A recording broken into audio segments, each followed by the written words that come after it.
So we're going up the back, yes?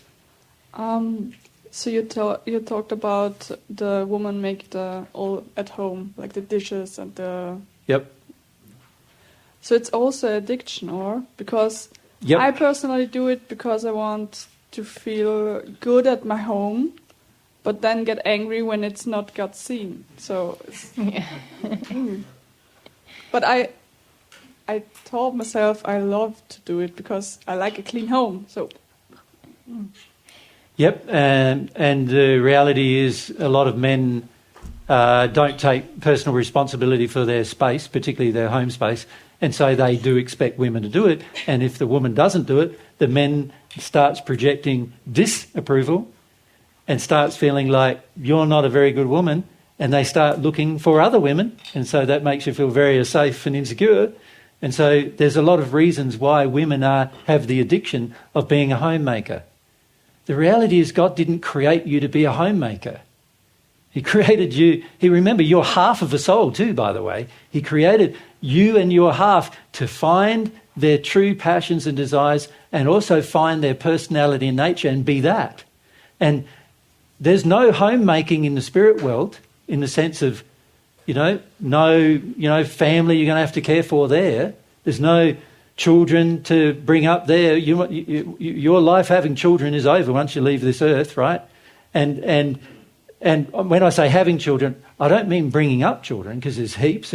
There's 200 million children who die every year on this planet, and they have all got to be looked after, right? So you'll have children, but they won't be yours. You won't be addicted to them being yours. And so the whole homemaker thing is certainly an addiction for women, but why do women do it? A lot of times it's because the men have expected them to do it for centuries, and that's how they get the sense of their worth, right? But God's going, your worth isn't a homemaker. Your worth, he feels you're the pinnacle of his creation. You're already worthy no matter what you do, but your worth is to find and be the person you actually are in the world, not to be a homemaker. Bringing up children is just like a minor part of that. It's just an experience that you'll have. And by the way, the men should be sharing in that experience at least 50% share of the same experience. So you shouldn't be the person home cleaning the, floor. He should be half cleaning the floor. He shouldn't be the person going off to work. You and he should be going off to work. You shouldn't be the person looking after the children. You and he should be the person looking after the children. If there was a true division of equality, of love of each other, that's what you would do, right?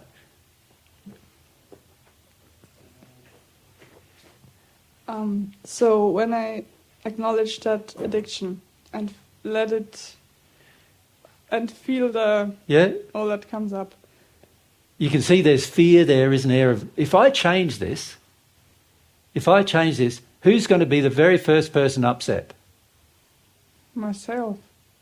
And God. Why yourself? You're right, yourself will be the first person. Why? Because I'm not loving. Because I do. Well, there's the perception you're not.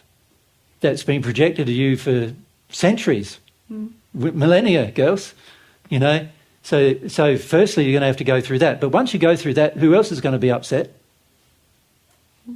Your man. children and your husband are definitely going to get upset. Because your mum's changing. She's not cleaning up after me anymore. She's not doing my washing anymore. She's not doing my ironing anymore. She's not cooking my meals anymore. She's off having her fun. Right? How dare she? That would be the general response. And so a lot of women are very afraid of that. The perception from their own children that they're a bad mother, and the perception from their own husband that they're a bad wife. Right? So the feelings you'll have to go through as well. And then on top of that, you'll have to deal with the barrage of anger and rage coming from the men when you're not doing what they want. Right? Which, by the way, is a sin on their part, wanting it anyway, because they should be treating you equally anyway. Yeah? I think also the fear that comes up now is I don't know who you are. Yeah. Yep. That's very true. Most women on earth never discover who who they are. Never discover their nature, their personality, because they've imbibed the role, and it is a role that you've imbibed from both mother and father. Mum loves it, you know, and so she teaches you to do it, and Dad loves it because he gets all his addictions met by you doing it. And so both parents, you're getting huge amounts of approval from both parents if you embrace the role. And if you don't embrace the role, what do they think? It's like, my daughter, you know, she doesn't want to have children. You know, we're not going to ever have any grandchildren. You know, my daughter's just been selfish, you know. A bit weird, yeah. Yeah, she'll funny. Never be fulfilled. She's gone nuts, you know. Yeah. She's lost perspective on what life should be. Yeah. There she was off listening to this Jesus character who's misled her. Right. But really all I'm doing is saying what you feel, isn't it? What you feel is, I am fundamentally unseen. I'm fundamentally disapproved of unless I do exactly what other people expect of me as a woman. I'm scared of changing that for two reasons. One is because I'm scared of who am I if I don't do it. And then the other reason I'm scared is because how's everybody treat me if I don't do it? Right? So scared on a number of levels. And then also sexually scared. Like, men get violent sexually when they don't get what they want. They do. That's why there's more men rapists than there are women rapists, right? There's more men committing child abuse than women committing child abuse, sexual abuse, I mean. Right? Why is that? Because men get pretty upset when they don't get what they want, and particularly what they want sexually. Get pretty angry about that. Because they've got a whole set of their own problems with approval, with sexual desires and so forth. And often they don't deal with that. So it is very scary as a woman to make this fundamental change. But if you make it, you're going to help the change in the world. And also, not only that, your children, and particularly your girl children, will be benefited from it. But also your male children will no longer think that they can do the same as the generations of males who have done this to women for thousands of years. And that's a good thing if your male child no longer does that. Right? If he has a more equal view of women and life with women. Yeah? So there's a lot of good things that will come from it, but it does require going through the terror, dealing with the addiction and seeing me being a homemaker is an addiction, and dealing with that addiction and going through the terror that you have of being anything else. It's very important for your life. Charlotte? You said earlier that men are sexually suspicious? Yeah. I don't understand that. A lot of men are worried that if they want to own you sexually, they want to feel that you're for them. And if you have any feeling sexually for another or any thoughts sexually for another, most men are not just like compassionate about that, they're angry about that. They're threatening about that. They get violent about that, right? So you mentioned that in relation to when women are feeling, men get sexually suspicious. Yeah. Because if you start feeling that actually the man you're with doesn't love you very much, and actually his behaviour would demonstrate that he doesn't love you and care about you very much, his behaviour is expecting that you serve him, and you start feeling all of these things, are you going to be attracted to him more or less? Less. The less you're attracted to him, the more his sexual addiction gets triggered. So you're no longer interested in taking him to bed, right? He still wants to have you in bed, but you're not interested in him much anymore because he's treating you unlovingly, and you're recognising that and acknowledging it. So he's going to start feeling like he's neglected sexually. And most men do one of two things when they're neglected sexually. They get angry. So either get angry with the person they're with, or they leave. They leave. Which is also probably from anger, isn't it? Yeah, Yeah. that's right. It's from anger. Yes. Yep. Yeah, and thank you. so you no longer will be safe or secure anymore, right? So that you can see what goes on dynamically. But a lot of men will do that, and because they treat their women as if they own them. Like, even your soulmate, you don't own.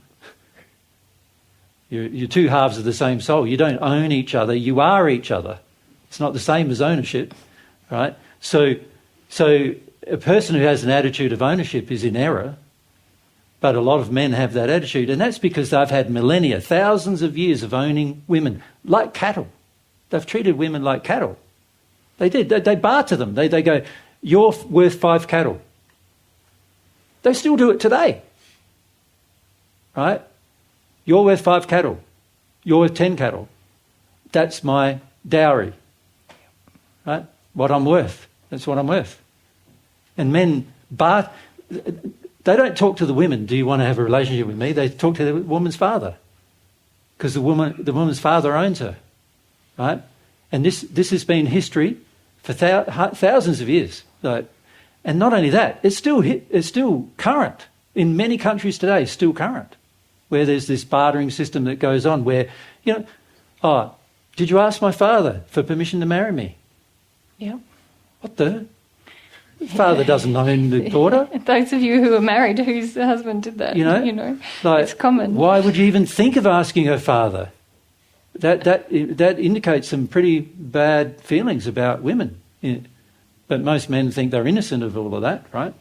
But when the woman has feelings of her own, most men get panicked. It's like, I want you to have my feelings, right? So men have a lot of issues with women being themselves, including women letting themselves have grief, and including women just having fear. Men have a lot of issues with it, and that's one reason why you're so afraid of it, of having those feelings. But also, if you give up your addictions to be a homemaker and a cooker and a cleaner and a mother, what's left? Who are you then? You've been taught for hundreds of years, generationally, that that's your purpose. And that's not your purpose, Mary and I, we're one soul. It doesn't mean that her half of the soul has the purpose of bringing up children. Her half of the soul has the purpose of cooking and cleaning for me. Right? I have a responsibility to do all of those things for myself. If I want to have children, I've got to play my proper part in bringing them up. No woman should ever have to have 50% of her life, all of her life, dedicated to bringing up her children. At the most, it should be 50% of her life. Right? At the most. At the most. At most. Because the other 50% should be the guy who's doing the same thing, right? And also, children would be far more independent far sooner if women didn't have this addiction to Correct. being the mother. Yeah. I mean, a lot of children develop much more slowly than they need to in terms of their life skills. Yeah. By the time a child's 5, it should be pretty independent. Able to cook for itself, clean up after itself, wash up after itself, earn some money buy some food, know how to shop, know how to grow food. Should also be able to participate to the benefit of the family by the time it's 5 years old. If it's not, we have people, men, coming to help us with the non-profit organisation God's Way. They're 35 years old, and they're like 5-year-olds in terms of how they understand their relationship with women. They treat every woman like mummy, right? As if they're there for the man's benefit. Yeah. Right? It's terrible injury you visit on your sons, because these sons are going to get, many of them are heterosexual. They're going to have a relationship with a woman one day, and how do you think they're going to treat that woman? It's going to be pretty bad. Yeah.